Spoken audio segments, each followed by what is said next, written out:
We wanted to make a project that women in Gibraltar could collaborate in for International Women's Day in March 2025. And the theme of the exhibition came to us through our links with a Vincentian gallery called Yulu Arts. And together, we're making two projects like this, one on one side of the Atlantic and ourselves here in Gibraltar. So we've got this incredible cross-section of women here in Gibraltar tonight at Bookgem.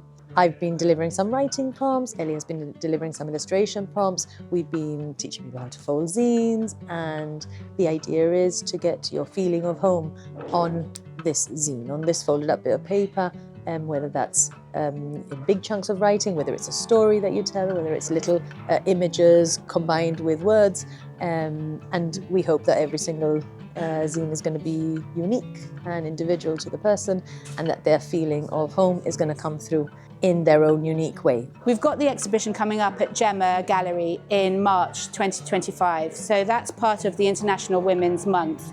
And so that's our greater reason to have women talking about home collectively. When we think of home, we might think of a place, a person, or a memory. But another way we can think of home is by looking at it through the lens of language and questioning what languages our homes exist in. When we think of language and the home, we might think of lullabies our grannies used to sing to us. They could be memories of the patio when we were younger, especially in Gibraltar. It can be our mothers telling us stories or gossiping with our aunties.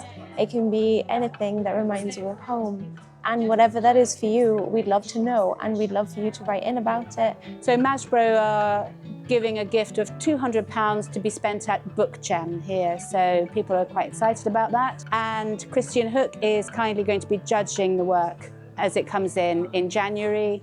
If you want to be a part of it, you can send us an email and you can attach it.